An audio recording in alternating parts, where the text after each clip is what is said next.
Thank you for joining me. I'm Nola Simon. I'm the host of the Hybrid Remote Center of Excellence. And joining me today is my friend Mitch Weisberg. He is somebody that I've met through a futurist group. We joined together. I've had a previous member of that group on the podcast as well too. And I haven't seen Mitch for a few weeks, so this is the first time. And get this, we're actually going to meet next week. I know in person, right? He's already joined the rarefied ranks of the people who met me in person. So Mitch is actually the founder of Academic Business Advisors. Thank You, and because I've known him so personally over all our phone calls. I actually don't spend a whole lot of time on his actual professional capacities, but generally, what he's done for most of his career is actually help organizations get in touch with kids and educational products to make sure that education is uh, setting kids up for success in the future. Does that cover it? Right. I mean, Kind of? it really basically, so education should be the way that we are preparing the next generation to assume their roles as adults, right? Right. And you look at what it's done in a lot of Western society, and it's serving the needs of almost nobody. So, Yeah, so exactly.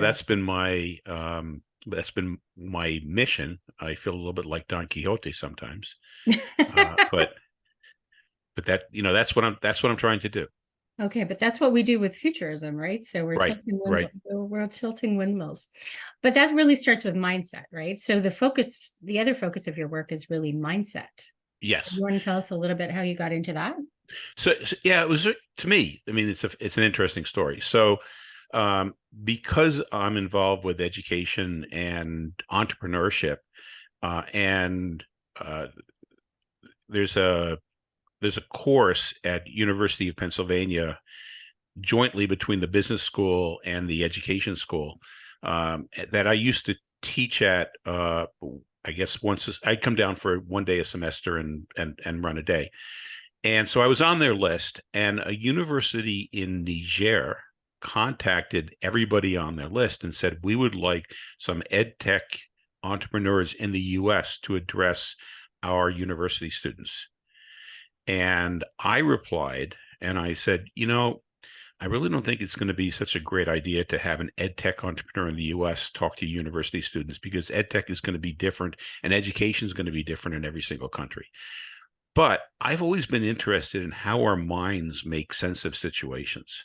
So if you'd like, I could give a course to your university students on sense making, how our minds make sense of situations and how to do that effectively. And I was probably the only one who replied to them, and they said, "Wow, that sounds really good. So why don't you come for a semester?" And I'm like, "No, I'm sorry, I'm not leaving for a whole semester to teach a course, but I'll tell you what I'll do. I'll come for a week and I'll teach two-day sessions on this to your university students." And they said, fine. And we kind of shook hands on it in June and set the dates in February. And then I'm like, Mitch, you idiot. You've been really interested in this, but you don't have any material. You've never taught anybody any of this. So I got busy and I read like 11 books and articles and uh, videos and stuff, and pulled together really two-day courses on how the brain has evolved to make decisions rapidly, how those rapid decisions very often lead us astray, how we can be aware when they lead us astray, how to prepare to be more flexible if we're drawn off course, how to self-correct so that we're more resourceful, how to deal with other people who are also making quick decisions and probably also being led astray, and show up at the University of Niger, and there's 70 people in my class, all between, let's say, 19 and 28 years old.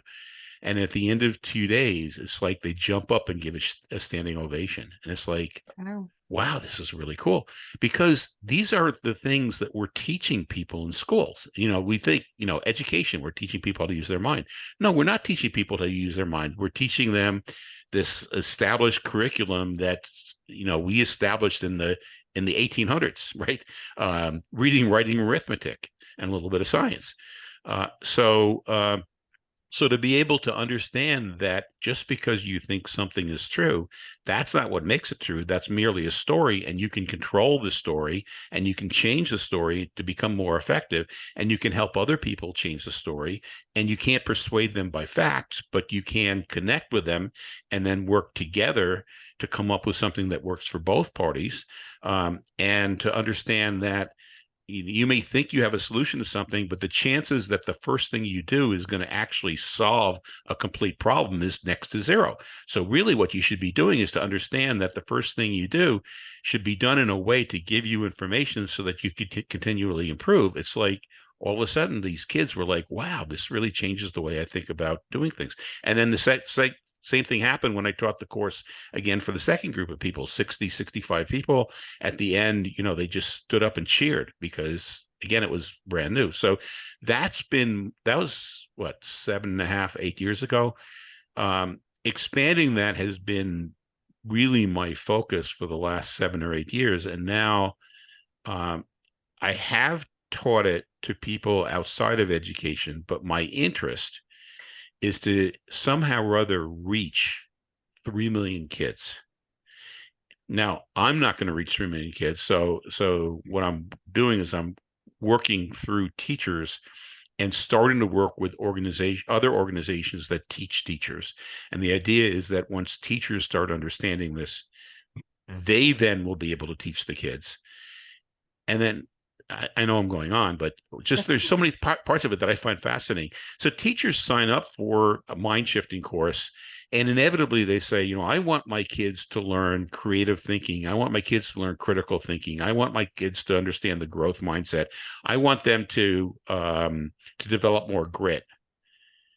And then within the first 20 minutes of the first class, they're like, oh my gosh, I don't think this way. So how am I going to teach my kids how to think this way when I'm not this way with my family? I'm not this way with my peers. I'm not this way with my classes. And so the focus of the courses is, first of all, with the educators, how do we develop those capabilities ourselves? And then how do we then incorporate them into the way we teach? And then how do we teach our kids to have those also? Yeah, no, I think that's an amazing mission. Are you familiar with Sharath Jivan? Have you come across his work? No, I don't think so. So he was the founder of Stir Education that you might have Okay. heard of. No, And he Shirzad Shamin? no, Sharath Jivan. Okay. No. So Okay. he's been a guest on my show. I Okay. actually interviewed him about his book Intrinsic.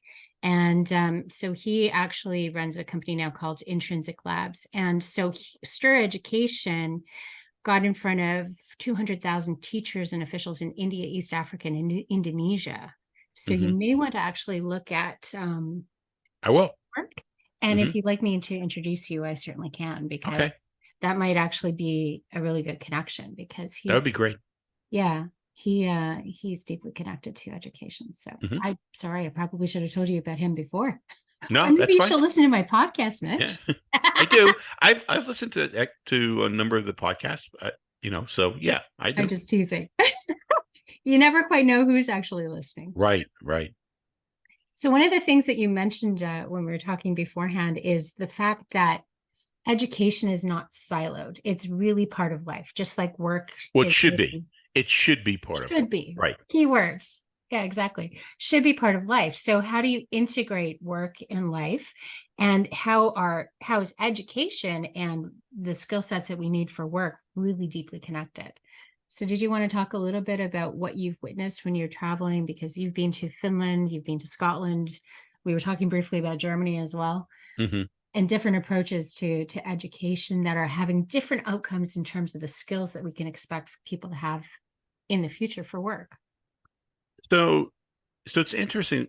I was speaking in Portugal about 5 or 6 weeks ago, and the first one of the first questions that they asked of our panel was, we hear a lot about what's wrong with education. What is right about education? And so I may have even been the first person to answer it. So my answer was really, well, I'm what's I'm going to start with what's wrong, and what's wrong is we have this education system in virtually all countries that's not working, and so it's the system that's wrong.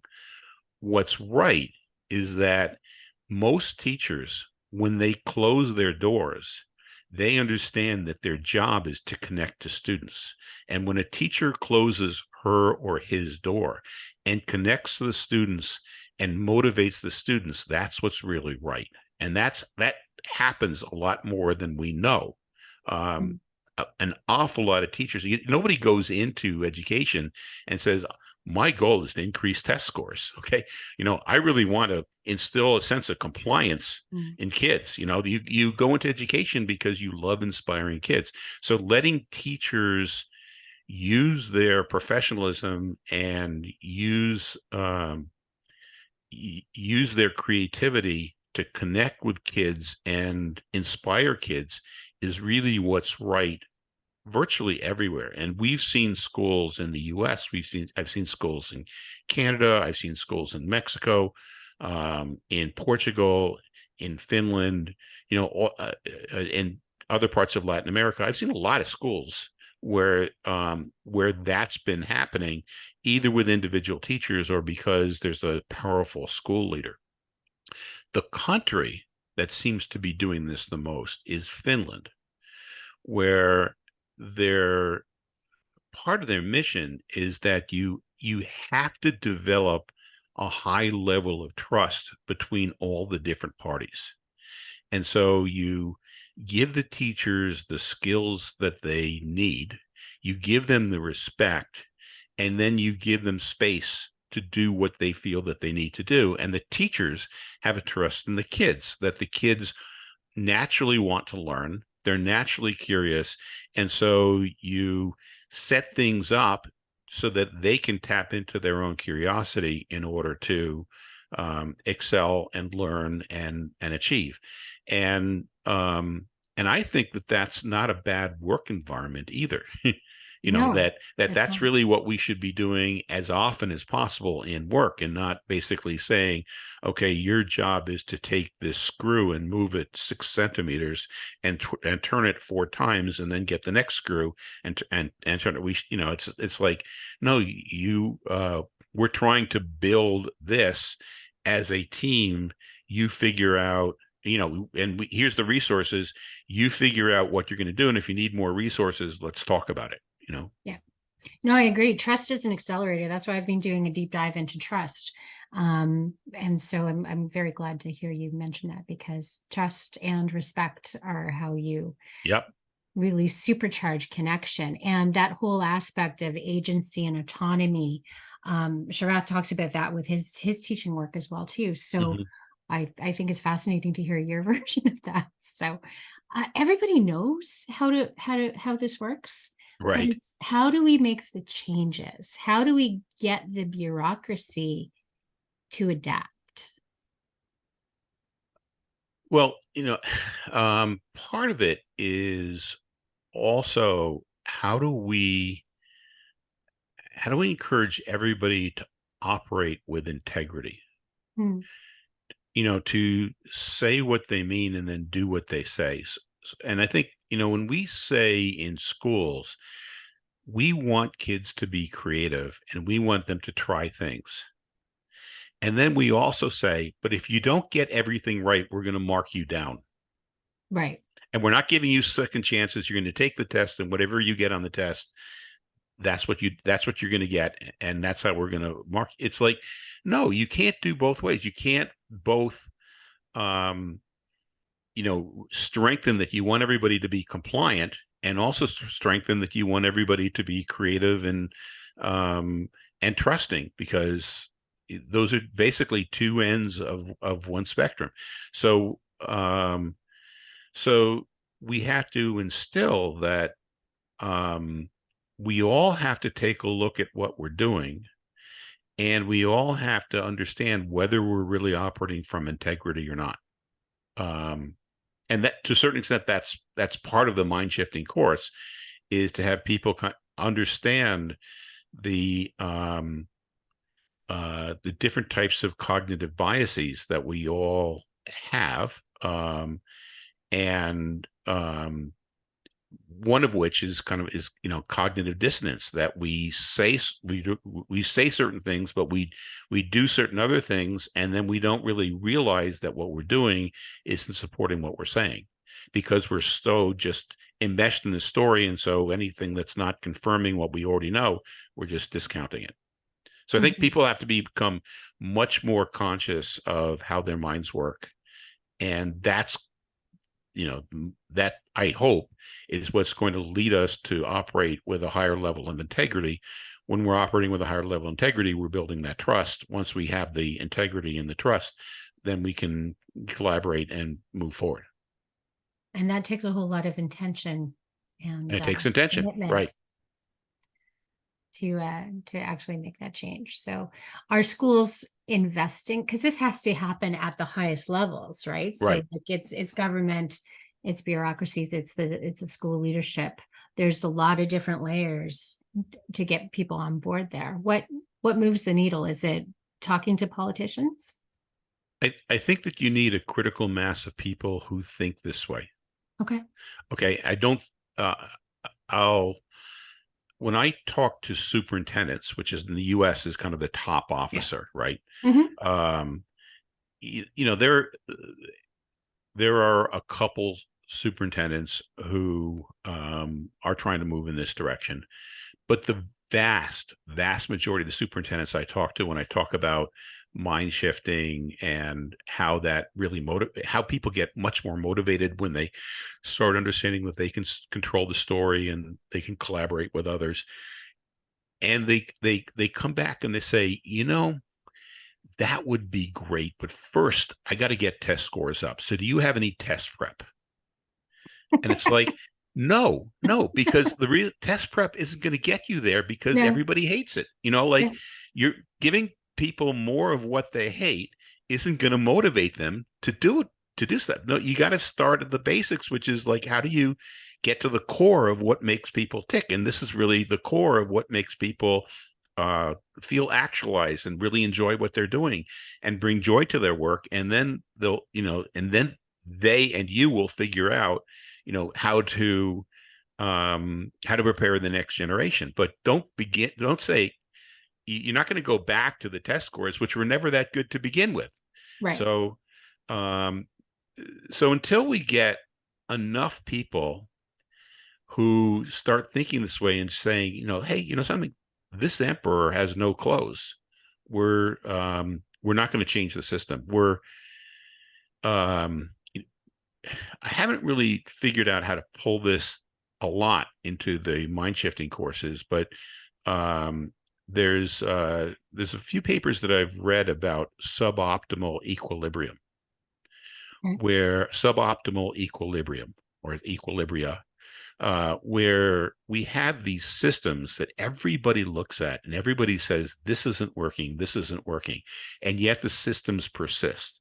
And the reason why they persist is because they're in an equilibrium, so that whenever something comes in to try to change them, the system has more power to go back to the way it was. And actually, whoever tries to change the system as an individual or as a small group gets penalized. And so you have a negative incentive to try to change the system. So everybody goes along with it, because they know that if they try to change the system, they're going to be penalized somehow or other. They're going to lose money, they're going to lose time, they're going to lose status, they're going to lose something. Okay. So that's what we have in education in the US. That's what we have in healthcare. That's what we have in government. Um, you just go once. That's what we have in transportation.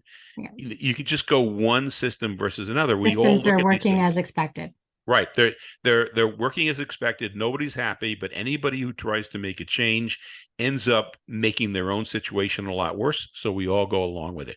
If you have enough people, then you can change it. Or if you break it completely, you can change it. But that kind of leads to chaos and disaster. So maybe you have to work outside the system. So the inputs and the outputs. So maybe you look at the parents who are obviously providing the inputs to the children, so like the raw materials Yep. basically for Yep. the education system, and the output would be the employers. At the end of education, where do people go? They have to then take the skills that they've learned and apply that, because a lot of employers are actually starting to create like their own internal universities, because they're finding that there's a huge disconnect between the skills that people are graduating with and the skills that they need Right. day to Oh, day. really? There's a disconnect? There's a disconnect. Who Wow. knew? I mean, Right. anybody who's worked in the last 20 years, but that's maybe where, if you can get those people, because there's your critical mass. If you get enough parents, if you got enough if you started working with the kids, so then when they became the parents, Yeah. they did. If you start working with the kids, so that when they become the employers, Yeah. they're more attuned to it. If you could work at at the leadership level in the companies, maybe that would work. But the leaders got there by being excellent at playing at the roles. So True. it's really hard to say, well, look, I know that you got here because you followed these rules and you became better at them than anybody else, and that's why you're leading this company. But now's the time to change. It's like, no, I'm making $30 million a year. Like you're asking me Yeah. to change. I'm doing fine. So you need to empower the people who, um, Cindy Gallup has a quote she uses quite a lot, which was Mhm. women can challenge the status quo because they are not the status quo. So Right, you need the right. people who are willing and brave enough to challenge the status quo en masse. Yeah. I mean, so look at politics. Who's the politician who challenges the status quo in the U.S.? I don't know. I'm not an expert on Really, politics. the only real politician who really challenges the status quo, and I'm not advocating for him, is Donald Trump. You know, Yeah. Well, okay, like Mitch McConnell doesn't challenge the status quo. Nancy Pelosi doesn't challenge the status quo. Chuck Schumer doesn't challenge the status quo. They're all kind of, well, we'll nibble at this, we'll nibble at that, but they're all people who got to where they are by following the rules of the system. Donald Trump comes in from the outside and says, "You guys, you're not, you're not meeting anybody's needs." Not to say but that one should he's also follow got Donald what? Trump. How many Ninety-two, I think, indictments? or 91. No, I don't So I think get your point, but at the right, same time, it's like I'm but not it's sure we right, want to go there. but it's the outsiders, right? It's the Right. outsiders who can challenge the status quo. Yeah. You need a critical mass of outsiders, which is again, like my thought is, if somehow or other, we managed to get 3 million kids who, as they became adults, learned how to think Right. and challenge the stories, their own stories and other people's stories, and learned how to collaborate and learned how to, um, uh, I guess, um, be flexible when they met with what we consider failure. If you got 3 million kids, that's a critical mass. Okay. Mm. There's some studies that indicate that if you want to So 3 million change a out of system, 300 pardon? is enough? 3 million out of 300 million population for the US is enough? Well, it's 300 million is the population. The population of total kids is 50 million. Ah, okay. Okay. Um, the pop, so 3 million out of 50 million. Yeah. I mean, so the rule of thumb is if you want to change a system, if you want a group to change a system, you have to, the critical mass is the square root of the number of people in the total system. Mm. So if you want to change a school and there's 90 adults in the school, okay, then you need 10 to change the school, because the 10 squared is 100, you got 90. So it's, the square root of 90 is somewhere between 9 and 10. So, Yeah. 9 or 10 people is the minimum that you need to change a 90-person establishment. Did I ever tell you my life story? No.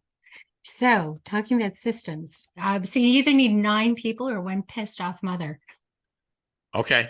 So, My kids, whether in kindergarten and grade two, constantly got sent home for lice.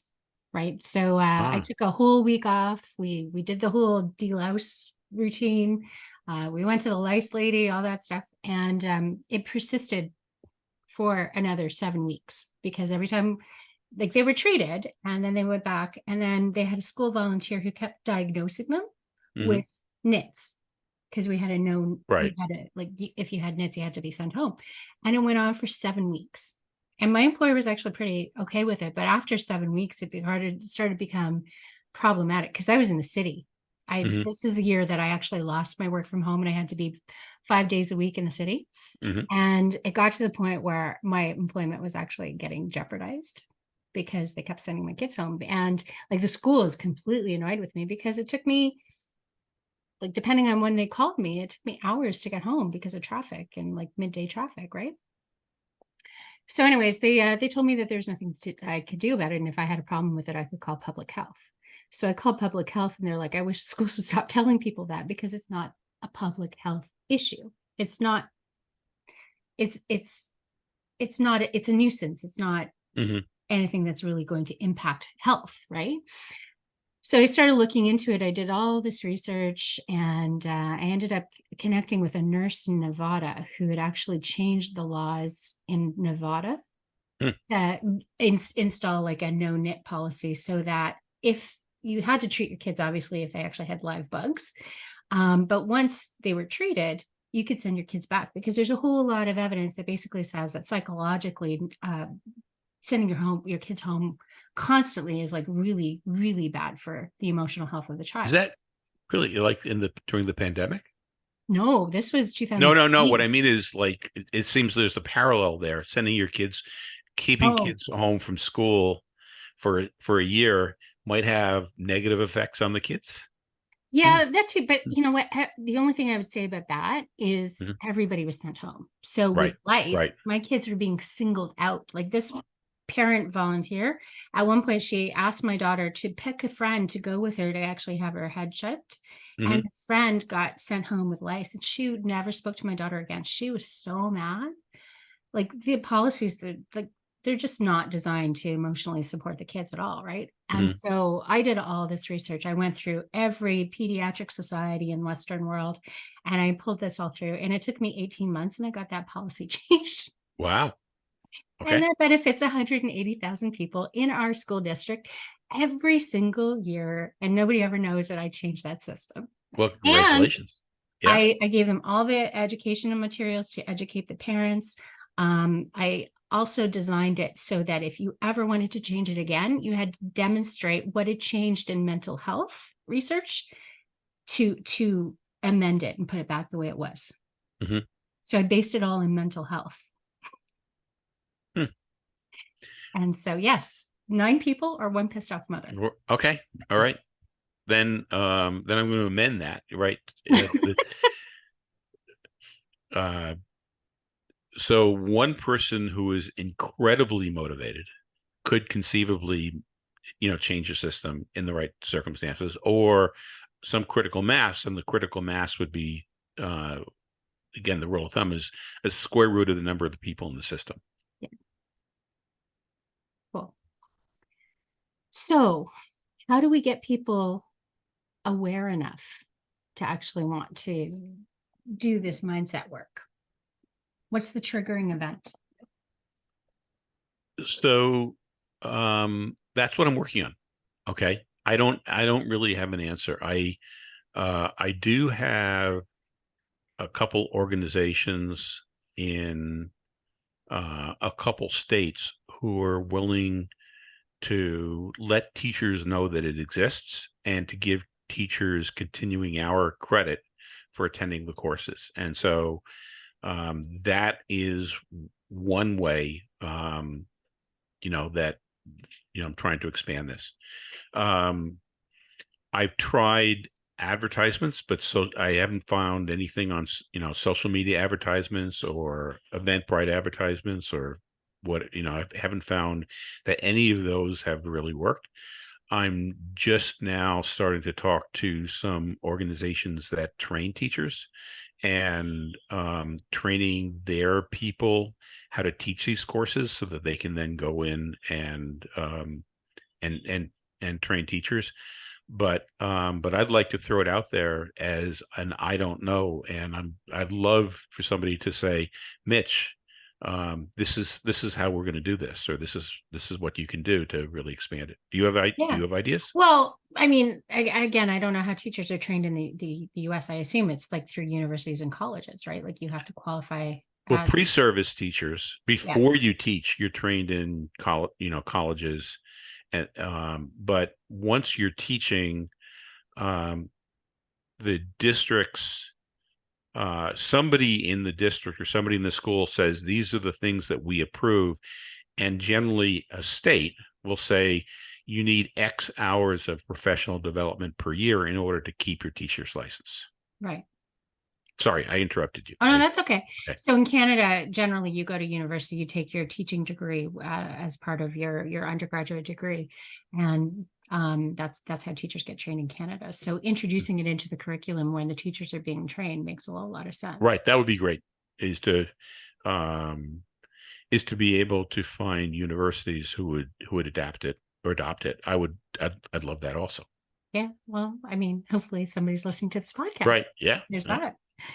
Um, so, but it's also about the storytelling too, right? So like you've found phenomenal examples of positive stories about how mindset is connected to the integration of work and life, Right. right? And education.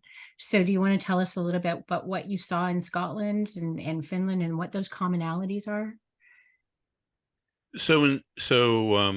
Well, Scotland, we were there on vacation, okay, Mhm. and we actually were bicycling around different areas in Scotland, and it was just going out and finding that you have a whole society where the wellness of the people was paramount. Was like, oh my gosh, there's parks that are well maintained for people to um, participate in. There's a work-life balance. And then in Finland, I've been there much more for work and education work than really for vacation. But it's like, wow, I could live in Finland. Okay, the Mhm. uh, teachers are well respected. But everybody's well respected. So the idea is that everybody wants to contribute to society. So we'll just trust them. And if they say that they need more training or they need more education, we will make sure that they don't lose their standard of living, so that they're earning enough or they're able to provide for themselves and or their families, and they can get educated, and then they can go back when a family has a child. Um, both um, both parents get 3 months parental leave, but there's an additional 9 months of parental leave that the two parents can split. So you could just say,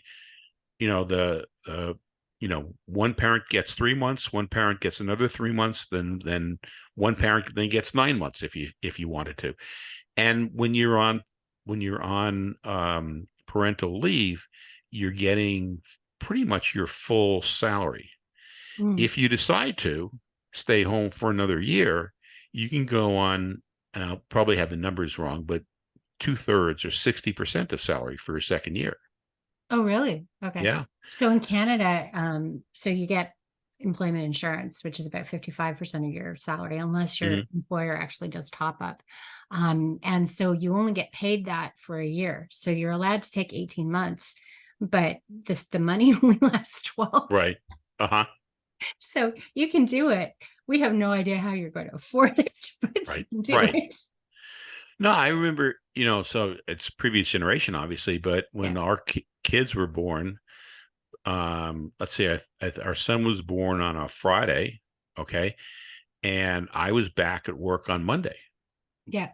you know, And my wife was lucky. She worked for a unionized, she's a member of a union, and she had 3 months. Yeah. But most people don't have that. So it's just like, to me, that's a mind shift away. There's one mind shift, one mind frame that says we are survival of the fittest. Everybody, the people who have the most have shown that they're the fittest. And so everybody should grab for whatever they can. And if you can't get it, then tough. Like it's a hard luck society. Everybody has to be for themselves. In these other societies, it's just a different mindset. It's like we are a group of people and we rise and fall together. So we will make sure that everybody in our society is taken care of and can live a reasonably good life. In order to do that, that also means that we're not going to have somebody who's worth $1 billion. Okay. Mhm. And so there's not going to be this tremendous difference between somebody who's poor and somebody who's wealthy. In Norway, a barber earns about 60% of what a medical doctor earns. Mhm. Okay. But if they're both working like 40 hours, shouldn't they both be able to support their family and provide, a home and food and recreation for their family? So it's just that's a very different mindset. And to be able to understand, well, this is one mindset and this is another mindset, and it doesn't mean that any one mindset is right, but to be able to balance the best things from different mindsets, that's really the essence of mind shifting. Mhm. Yeah, no, I think that's interesting. And that sort of leads us into the structure that I mentioned that for the podcast, because we're coming to the Okay. end. So one of the things I want to do is ask all my guests like an effective question that they found to be useful. So Hmm. what's one of the most effective questions you've found to really kind of stimulate this Well, mindset for shift? myself, um, is I ask myself, what would I love? Okay. Mm, So I could be, I just as an example of using it, okay, is I'm away on vacation with my wife, and happens to be my sister and my brother-in-law, and our flights get changed. So we find out that we're stuck in a tiny airport. Instead of an hour between flights, we have 7.5 hours between flights. We're stuck at this airport, and there's plenty of other flights, but none of the airlines, nobody will help us. mm, And so, like, you on the one mindset is you just, you get more and more upset. It's like, well, can this person help me? Can this, you know what, can this company help me? Can I do this? A mind shift is like, okay, I'm with the what would I love? It's like I'm in an airport in this city that I've never been to before. I have 7 hours, 7.5 hours. Given that I have 7.5 hours, what would I love to happen right now? And it's like, well, something, maybe I can take a tour of the city. So in that case, it's like, well, that'd be cool. So we go around the airport, we find somebody who gives walking tours of the city. We go and we have a 3.5 hour walking tour of the city. We can back to the airport. And as an added bonus, this person happens to know all the security people. So there's a 90-minute wait to get through security. And he says, no, just follow me. We get to the head of the line. He says, these are my friends, let them through. We just walk right through. nice. So it was like, but that was just the bonus part of it. But instead of like being angry for 6 hours in this um airport with almost no amenities, it's like, well, what would we love to happen? And so using that in so many different situations, it's like, well, wait a minute, here I am, here's my situation. If I was in this situation, what would I love to happen? That's, to me, a very powerful mind shifting question. Yeah, you've been given a gift. It's an obstacle in one perception, but it's a gift in another way. Right, right. How do I, where's the gift in this? Where's the Exactly. gift in it? Yeah. Right. Shayna often talks about that question too. So that's Yep. and so that leads directly into what's your favorite vision for the future? What would you love? Ah, thank you. So I I would love for people to be, for virtually everybody who's alive to be able to live a self-actualizing life. And we have enough resources to make that happen. So I'd like to see a shift in our perception. And the shift would be that we understand that we're on this earth and we've benefited from, you know, all the other generations of people who have been on this earth before, and they prepared the earth for us. And we want to prepare the earth for the next 100 generations of people. So, how should we be acting right now? Mm. And I think that when people shift and think that, they end up leading happier, more self-fulfilled lives. And so that's what I would like to see, is for everybody to really have a vision similar to that, or the vast majority of people similar to that, is like, how do we become great caretakers of this, our planet, for future generations? So even if you think you're just one person, your actions matter. And what can you do to be deeply connected to a purpose that actually is going to benefit Yep, yep. It's like, society? gee, somebody from 100 years from now, what would they have wanted me to do in this situation?